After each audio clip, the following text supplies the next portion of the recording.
Welcome to Board Game Binge, the place where we bring you bite-sized, bingeable board game content from across the industry.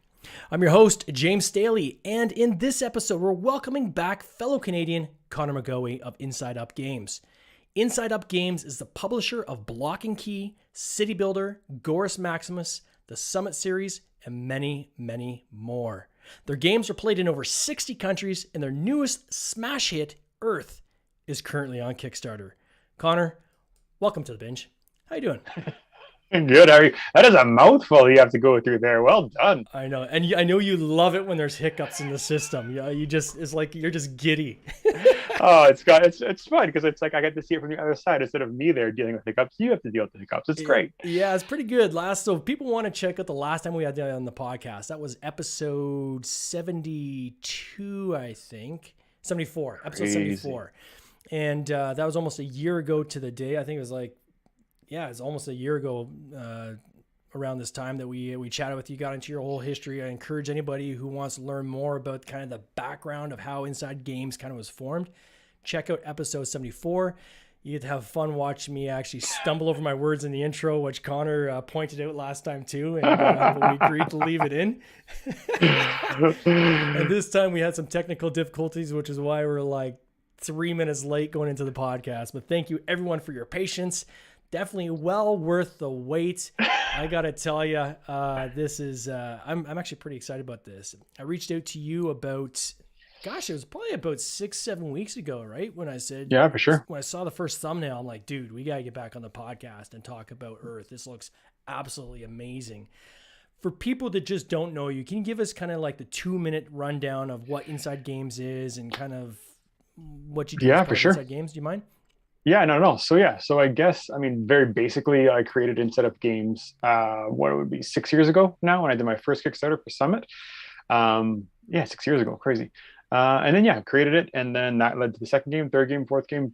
And then around the fifth game, I started getting contacted by other designers to publish titles. And I was kind of surprised back then. So it was a little bit of delay, but then we started doing other designers' games as well. And released some of those, got all the way up to our 10th, which was Block and Key, which was last year, which is almost friggin' done. Oh my goodness, the delays on that game is giving me extra gray hair. Still waiting for my copy. Oh, don't even get me started. Oh, I'm still waiting for my copy. No, anyways, it should be done by the end of this month and then onto the darn boats. It looks so good. It's so going to be worth the wait. It looks better than I was expecting, and my expectations were high. So I think it's going to create quite the splash. I'll speak to your expectations on that, because I remember I saw some of the prototypes and I'm like, it's good enough, man. And you're like, no, the paint, there's the mortar between the bricks is not exactly. Right. I need the mortar. I'm like, really? Yeah.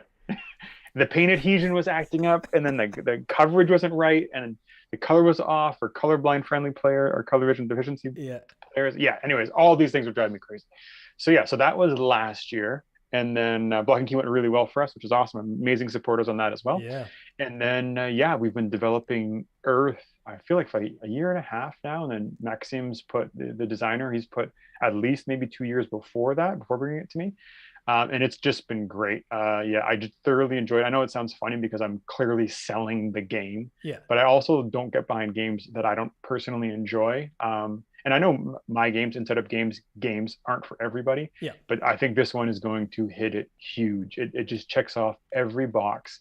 And I think, and this is like a random aside I'm going to make right now, but I think the same way that we've seen kind of a resurgence of positivity and good things throughout the pandemic with like the love of Ted Lasso, or the show everyone talks about, just because it's the positivity. I think there's just been so much negativity and people are just feeling so beaten down for so long that need for like a positive, enjoyable experience is just so high. And the one thing that Maxim did so well with this game, which is contrary to the majority of the games in my catalog, is there is no there is no like player interaction in a negative sense. I highly enjoy player interaction in my games. I like thinking on my feet, reacting to things, but this game just has so much going on in such a good way that it's really like, what's the word I'm looking for here? It's like really kind of almost, eh? Yeah, but yes and no. I want to say it's like my brain isn't working today at all. It's too many late nights. Anyways, it's really good for players to play because they're given so much stuff, so much positivity. It's like, here's everything you need to succeed. Yeah. Do the best you can. You don't have to worry about him coming and cutting your legs out from under you. Do the best you can with the best strategy will win. And the first time you play, you're like, okay. And then by the second time, things click. Yeah. And everybody is hooked after their second or third time. It's insane because it plays fast. Everyone's getting stuff. You have only four actions to choose from. Once you choose one of those actions as the active player, all other players get a minor benefit when you get the major benefit. So everybody's always engaged. Everybody's always doing something. On someone else's turn, they do something, it's going to help you. Everybody's always just that constant like gain of stuff. Yeah. Just has the game constantly moving, and it's just enjoyable because it's just always like, oh, my engine's working, and it's like you don't have to sit there and watch someone across the table who's min-maxing one card for 25 minutes and then be like, man, their engine's way better than mine. You just kind of feel dumb about it, right? And this one, everyone's going, and like even when you lose, you don't really care, you don't really know till the end. So you're just like, you're so engaged and enjoyable. And again, it's only 45 to 60 minutes usually. And that's regardless of player count. So you can play a 5-player game in an hour, like great.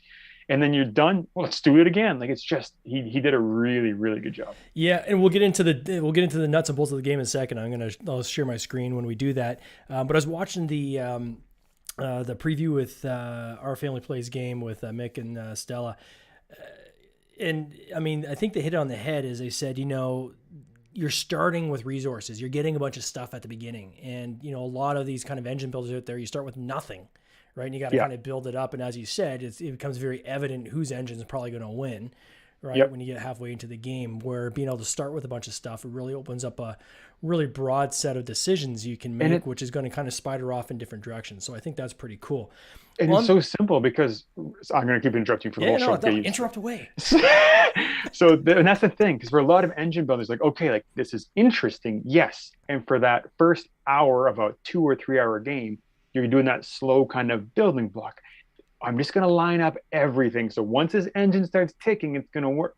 This just cuts that out and being like, boom, here's the starting engine you want. Start going with that, go off of it. And it cuts out all that first like slow and gets you right into the meat of the game, playing and enjoying and reacting and triggering things. And there's little dopamine rushes as, everything's firing off for you. It's just, it feels good. So there's a couple of things I want to get off the top here, just because I know people don't always make it through the whole 30 minutes. So number one, we are running a giveaway right now on this game on Instagram. So if you go to the Board Game Binge Podcast, so that's our Instagram handle, Board Game Binge Podcast, you will see the contest there. We're going to probably maybe tomorrow afternoon is when we'll do the draw.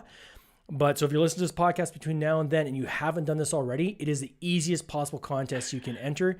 You simply like the post, you tag 2 friends you'd want to kind of start your perfect kind of content with, and then make sure you follow obviously Board Game Binge Podcast as well as Inside Up Games' Instagram pages as well. If you want to get a bonus entry, just share it in your stories and tag both of us, and we'll give you. So you can get up to 2 entries. I got to tell you, the odds of winning are very, very good. Way better than you'll ever get with a lottery ticket. But I know there's a lot of excitement around this just because this game looks so cool. That I know a lot of people are interested in trying to win a copy, and that'll ship out with the pledges. So I want to thank you, quite frankly, Conor, for that donation and that sponsor. That was super cool. So again, Board Game Binge Podcast Instagram account, go check it out. In there, you'll see this contest, and I encourage everybody to join it. We got somebody jumping in the comments here. SPB Slinky wholeheartedly backed this board game today after watching some of the videos on YouTube. Looks good, so much fun. Like the board games and enjoy. Yeah, I totally agree. Full disclosure, I actually backed this on day one as well. As soon as I saw this, I'm like, I'm in. I love these kind of games, these Euro styles, engine builders. Again, as you're saying from the videos I was watching, the ability for you to kind of play your own game, them play their own game. It's not antagonistic. It's very much a kind of a welcoming environment, and that really attracted me to it. When you said that actually about positivity, I saw, for anybody who follows TikTok, and James Hudson actually just got on, didn't just get on TikTok, but he's been on TikTok for a while, but he's been increasing his frequency of content. And I think it was either today or yesterday, he did a post where he said, someone said to me, wow, you look like you've lost some weight. He goes, it kind of made me feel good and got me starting to think, how easy is it to lift people up, right? It is so easy to lift somebody up. Just say something nice to somebody. You don't have to get anything back. Just say something nice to somebody, and you might make their day. And it's so easy to do. And I think we need more of that right now, especially with what we've gone through with the lockdowns and the continuous kind of smorgasbord around limitations, COVID, right, that we've experienced. So kudos for you on that. A couple things I wanted to kind of jump into as well is, so this one, I think, is this your 10th or 11th campaign? This is my 9th campaign, because we did 2 games without campaigns. Okay, so 11th game, but 9th campaign. Got it. Yeah. Now, in this game, one thing that surprised me, and I hope this isn't controversial or anything, but the pricing really low. like silly low. Like, I was shocked. Like, when I went to back and I'm like, oh, it's only $40. Yeah, it's actually, there's an amazing video did you see Forrest Bauer's video? No. He does it where he runs through Kickstarters like live and just like scrolls through it and talks about stuff. And it was so much fun to watch. And he's just like, oh my God, just like excited about everything. And he was super mad that I didn't have the price listed higher. Because he's like, how much is this? Is it 60? Is it 70? I don't even care. I'm paying it. Yeah. And then he found it. He's like, wait, what's the price? And it's really about like, I need a way to thank the backers who are supporting me. And as everybody's aware, if I can sell games directly to customers, then there's going to be profit that I can be made that's going to go to me. It's going to go for covering my Kickstarter costs, go for those advertising costs.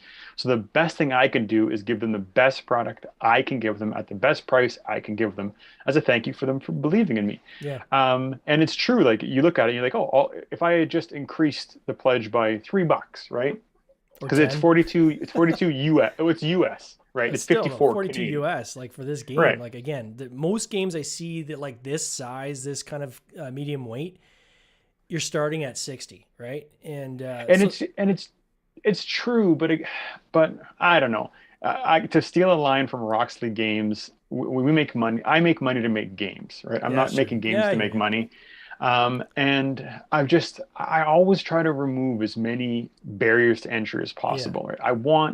I game with my family, I game with my friends, I game with my kids, right? I just want, games are great. Humans love games, doesn't matter what kind of game, whether it's a sporting game, tabletop game, a video game. We love games, we love the stories, we love the camaraderie that comes along with it. Yeah. And it's just, for me, it's that, like, and I've always been open and honest. Like, that's that drive of like bringing people together. When I ran my old job and everyone's frustrated and angry, and it's always about the money and the time. And this is just like, we're making games. Like, we're doing this to make people have fun.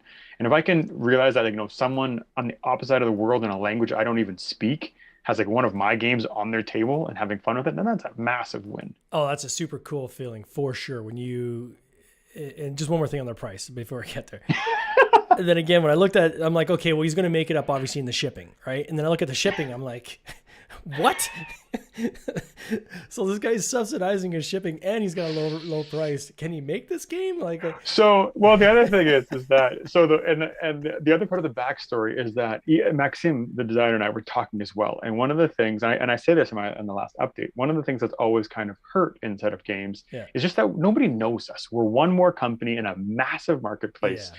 Right. And I've got a really loyal, amazing fan base and follower base and friends that have always been supportive of all the games we've made at this point.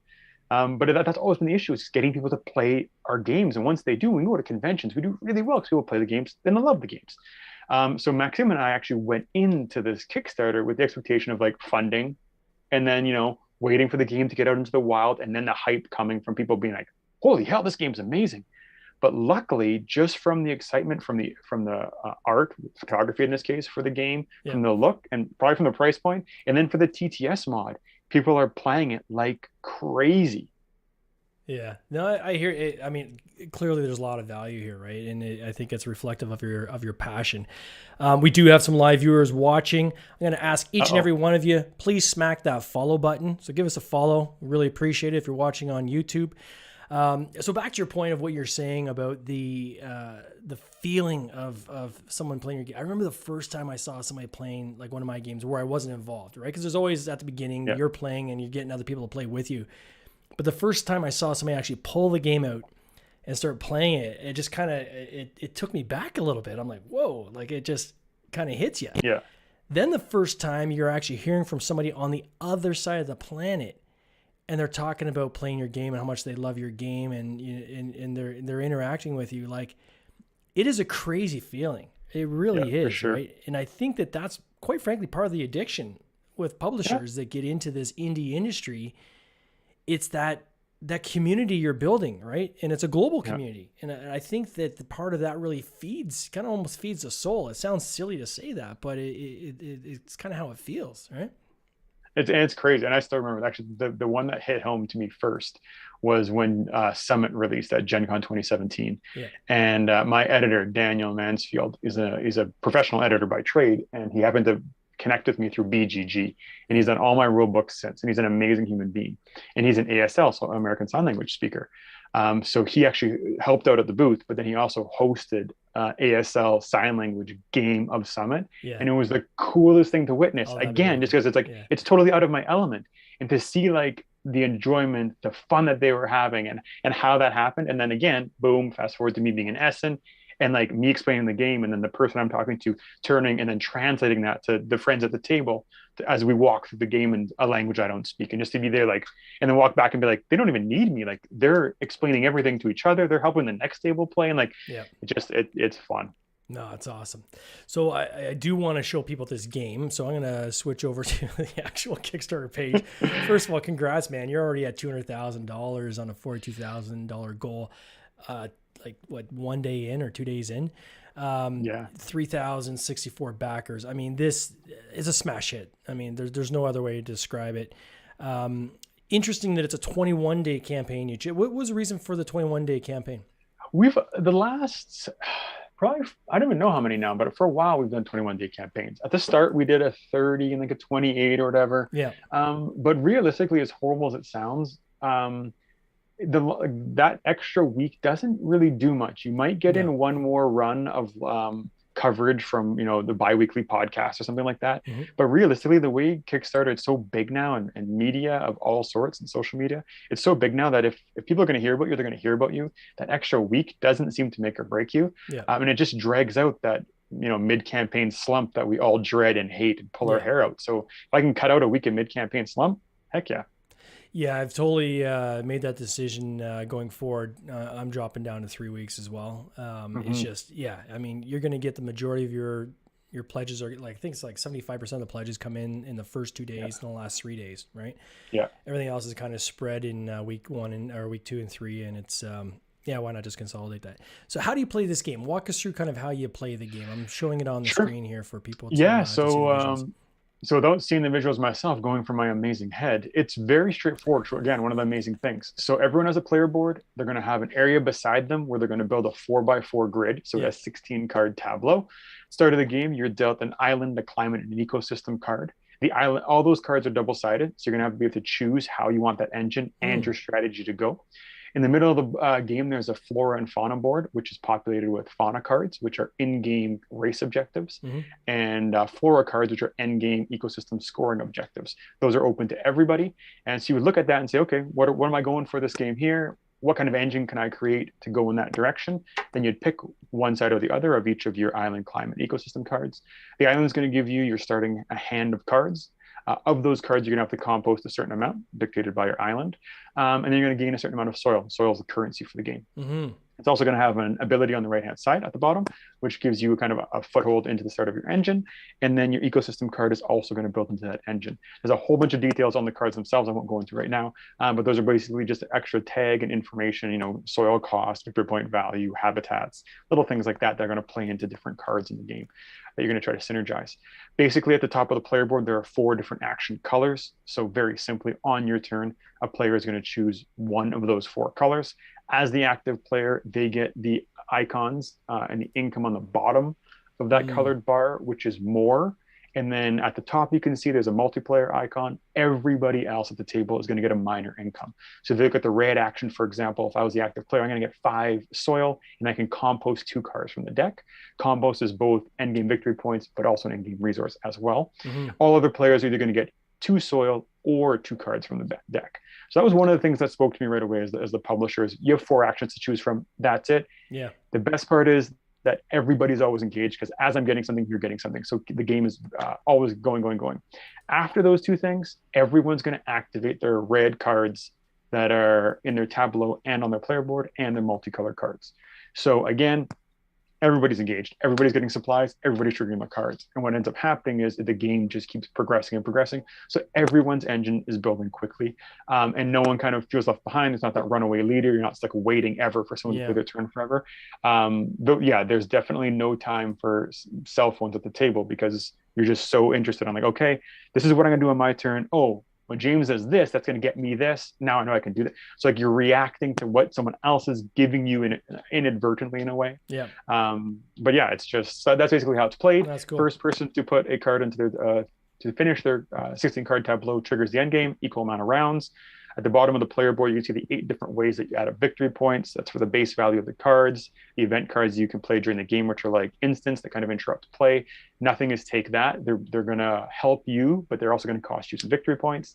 You're going to score for plant cubes, compost, growth pieces as you place tokens that grow up on your card vertically. You're also going to score for the plant cubes that grow horizontally on your cards as you're filling that tableau with pieces. So explain that to me. So a couple of things. One, I love this whole idea of composting, right? So resources you're not using, you're basically composting them to use in soil, right? Later on. Yep. But you do see there's these, I'm trying to find some of these pictures you have where you have like these little stacked plants. So explain that. I was trying to get my head around kind of how that little stacked plant So works. there's 2 different kinds. So the stack one are called growth pieces, and there's basically trunks and canopies. On the cards, there's a growth space, and that growth space will have a number telling you the max height. So for example, a bush or a mushroom is going to have a lower growth height than a tree. So it's going to tell you how many pieces go on there. Now, what's important to note is that that number, when it's reached, instead of putting another trunk, you're going to put a canopy to show that it's finished, that it's reached its maximum height. On the right of the card in that area, you're also going to see a white leaf with a number in that. That's a victory point bonus for completing the canopy. So when you finish it, it's going to score you differently and better than if you had it unfinished. So that's the growth section of the card. The plant cubes is the row of 8x8 green cubes you see on the cards as well. Yeah. Those are 1 victory point at the end of the game each. But you can also use them to convert that growth into more soil for the game. So again, you're kind of tilling your earth, getting some more soil to turn it into more currency. So as you build in that engine, this constant, self-supply of resources throughout the game. No, it's super cool. And so how did you meet this designer? Like, how did that come about? So it's funny. I think it was actually at my second at Gen Con, where Summit released, I believe. I was there, obviously, inside of games. He was there with Sphere Games, I want to say. I hope I didn't get that wrong. Okay. They've done Brilliance. They've done Diver City. Super nice group of guys. Again, they're Canadian, I'm Canadian, so we had that little thing, right? In Gen Con, the 2 locating groups. They're French first language speakers. I'm a French second language speaker, so of course we could hit it off because we could chat. And then we just hit it off and kind of kept in contact. When we'd meet up at conventions around the world, we'd always kind of chat. And then he has a real job, as do the other members of that team. So he didn't bring the game to them. Instead said, you know what, I've always got along with Conor. I'm going to see what Conor's interest is. So he pitched it to me and a couple other companies, and I saw the value that was there, jumped on board, and I've been happy ever since. So was it a bidding war at all, or did you have kind of the Canadian advantage? There was a little bit. Actually, the top 2 companies was me and another Canadian company that I can't say. So I think there's a little bit of a bidding war going on. I think we both saw the potential, the work he put in. Yeah. There's also a balancing sheet for anyone who's on BGG or goes to our website. You can see he's created a whole balancing document, which leads to the spreadsheet to create the value. So there's no overpowered cards. Everything is meticulously thought out. That's crazy. And then the artwork. Talk to me about the artwork, because it is really, really good, right? Like this box cover just pulls you right in, and then there's so many pieces of artwork in this game. So there's I think 450. There's 364 unique cards, but a lot of them are double-sided. So there's like 450 something actual images, I think, not counting the box. Holy smokes. So basically what ended up happening was, for the last year and a bit of design and development process, we knew that we wanted to do this, but we didn't know how we wanted to make it look. Yeah. And the one issue was just a staggering amount of art and time and finances that would have been to create all of those assets. So then we started playing with what kind of effects or filters or Photoshop actions you can apply to pictures to kind of make them all look the same. Because the one issue you have is in some other games Yeah. where the art can be very separate, right? We were kind of like, Yeah. this, like, who did this and who did that? And like, why is this a beautiful image and this is a stock photo and this is like, Yeah. you're just confused. It's really important to me, the look of my games, the look and feel of every part of my game. And so when looking at that, we couldn't find one that worked. The other issue being that in nature, there's so much green. And in the game, I don't even remember, but say there's 8 different types of grass.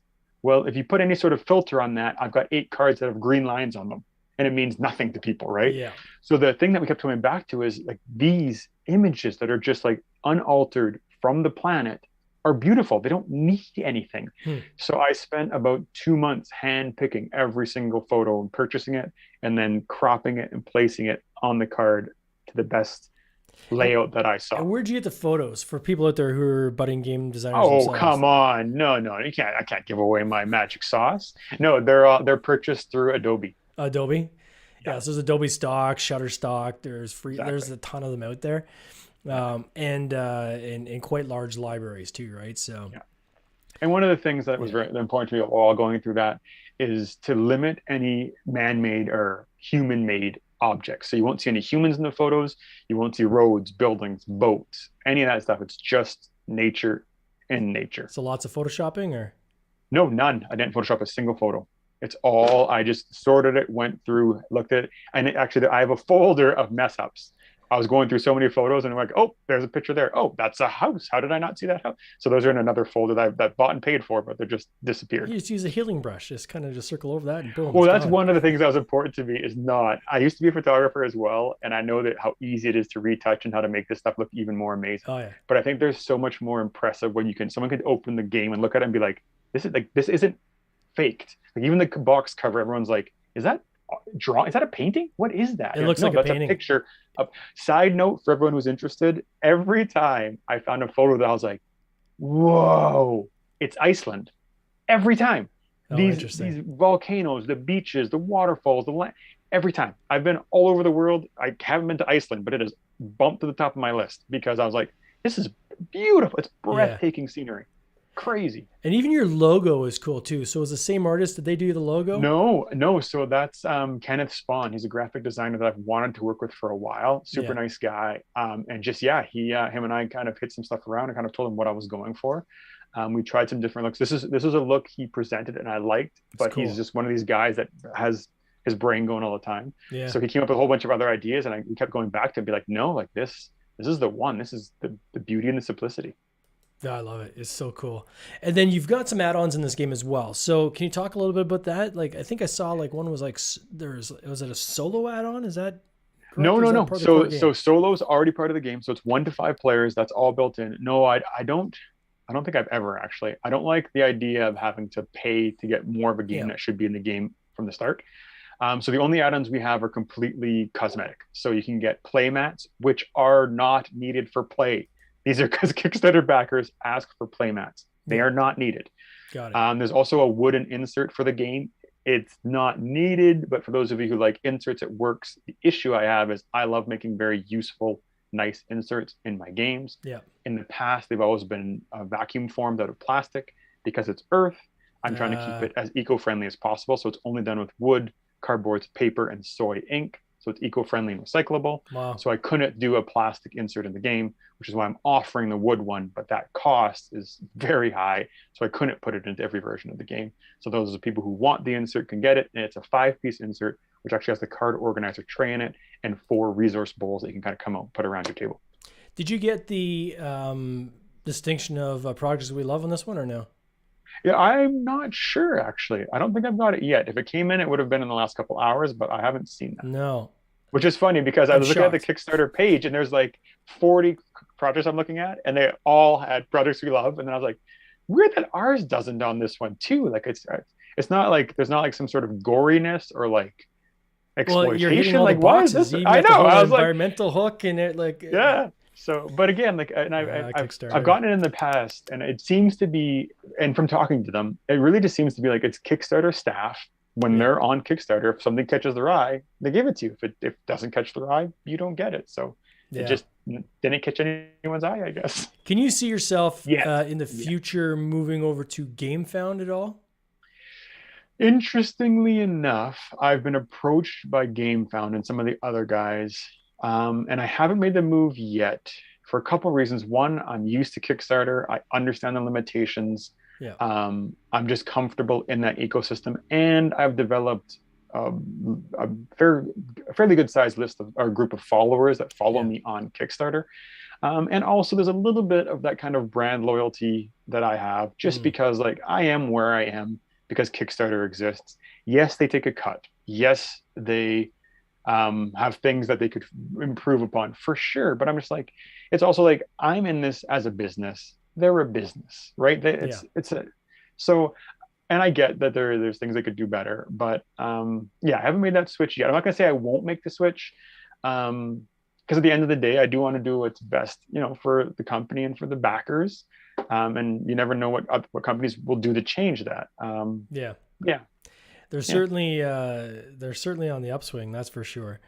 And then I did notice you've got backer kit you're gonna use as your pledge yeah. manager. Are they helping with ads as well, or how did you They do your are. ad So I strategy? tried. Yeah, so I did that for the first time on Block and Key. I've done it myself. I've done it with lots of ads, lots of paid for ads, social media ads, all that sort of stuff in the past.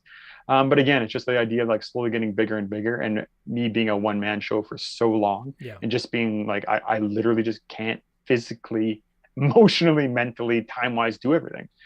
So they came in and kind of made the offer, and we figured out your return on ad spend for like, Yeah. okay, how much can you spend on these ads for it to be actually worthwhile? And Block and Key did okay. But I think luckily a lot of it came from just my own growth, my own backers, my own customer base, and then just the fact that it's just so eye catching, it kind of was breeding itself. Yeah. Whereas this one played a little bit more into kind of their forte of running with stuff. So we also started with them a little bit earlier so they could kind of get caught up to speed. In last month, actually, I brought in two more employees to the company, which has been really excited. They're both amazing, Jenna and Caitlin, and they've just been helping me kill it and get stuff set up. And I've put over the marketing, the PR, all that sort of stuff onto their plates, and they've been Yeah. churning it out, and it's been really really nice. You had quite the robust team now, I would say, versus when we chatted last. Yeah, yeah. Well, I mean, yeah. Last time I guess it was probably just me and Joe, officially as working for the company. Yeah. Greg's always been my booth babe. He's been my booth babe since day one. But he doesn't work for the company. Like he's not paid. He's just an amazing human being. Yeah. So yes, and then I've had Dan, for example, who does the rule books. I'm gonna forget to name people. I feel like I'm at the Oscars right now. And then I have to thank. I'm gonna mess up names, but anyways, I've had so many people who just like who've helped me for so long, and so we're growing, and Yeah. now, trying to give back. But it's been good, yeah. So we went from that to now it's me and Joe, and Chris, and Jenna and Caitlin. So it's crazy. Oh, that's awesome. So what's coming down the pipe next? Like what's after this? Yeah, so it's going to be a busy year, which is why I had to bring in some more help. Is that we had this one plan, and in the original plan, this was supposed to be kickstarting in the fall of last year. Yeah. But two issues, but one of the main issues is Block and Key is delayed, and I really didn't want to release another Kickstarter without the last one being fulfilled. That was really really frustrating me, but it's just so out of my hands. It's issues with the blocks. They can't churn them through the factory fast enough, so it just slows everything down. And then throw So that global was shipping bothering me. gong show on top of that too, right? Yeah, exactly. So there's just all of that was the frustration. So leading into that, I pushed it into this year. But then I also I already have to plan years in advance for upcoming titles that are being pitched to me. I still have my own. I probably have 6 designs that I'm working on right now of my own, and never mind the stuff that's pitched to me. So then I have that, and then I have another Kickstarter that was going to be this spring, which is now this summer, and then another one that's going to be this fall. So I have Draft Write Records, which is a draft and write super fun card game where you're creating your own musical group, your front, your star, your performer, your backup musicians, your stage crew, your production crew. You're going around the world. It's again fast and fun. It was pitched to me. I printed off the print and play because I enjoyed it. I showed it to my family. We played it like 15 times in the first weekend because my kids liked it so much. My gamer buddies like it. Yeah, it's just again fun, fast, light, but just that rewarding sense of like, oh yeah, ooh, I got this. Like you just like a casino, just getting rewarded all that lights and sounds. Right? Does not come with lights or sounds. Yeah. And then in the fall we have Terminus, which is the heaviest game we'll probably ever do. It is a Euro with a rondel. that is crunchy. It is crazy. I'm surprised we're publishing it. I'm surprised how much I like it. It's really, really good by two Toronto-based designers, absolute sweethearts, Earl and Tom. I'm really excited for it. I'm actually the same artist who did Lock and Key for me. I do Val's is doing the art for it as well. So I'm excited for it, but it's definitely going to be the crunchiest title Inside Out Games has ever done. So it's going to be a heavyweight then, eh? Yeah, I think it's probably going to be at least a 4 on the BGG scale. Like you're sitting there just like, I need to make sure it's like route building, planning, subway lines, but it's all about like lining up all of your stuff, making sure that you're checking all the boxes to plan it perfectly for your go. But it's good. Yeah. Oh, it sounds like an exciting year, certainly a busy year. And you know what? Good for you, man. It's so awesome to see you succeed and continue to grow and follow your company, and even see now your staff starting to build out and so forth. You're definitely going to be a publisher to watch. So I want to wish you all the best in this campaign. Thanks, dude. Like I can't wait to get my own copy. Thanks again for participating in the giveaway. So again, people are listening. Check out our Instagram account, Board Game Binge Podcast. There you'll find the contest. Very easy to enter, and you get a ballot. And then tomorrow afternoon, I'm going to do the draw. So we're going to give away a pledge copy of this game.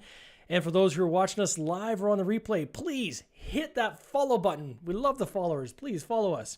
Conor, all the best, man. You take care. You too. Cheers. This has been an episode of the Board Game Binge Podcast, hosted by James Staley, produced by James Staley and Mike Bruner, with original music by Nick Smith. If you would like to watch these interviews live, simply subscribe to our YouTube channel, Board Game Binge, and you'll get access to live interviews, giveaways, and interesting board game content from across the industry. I can't wait for you to join us. See you next time.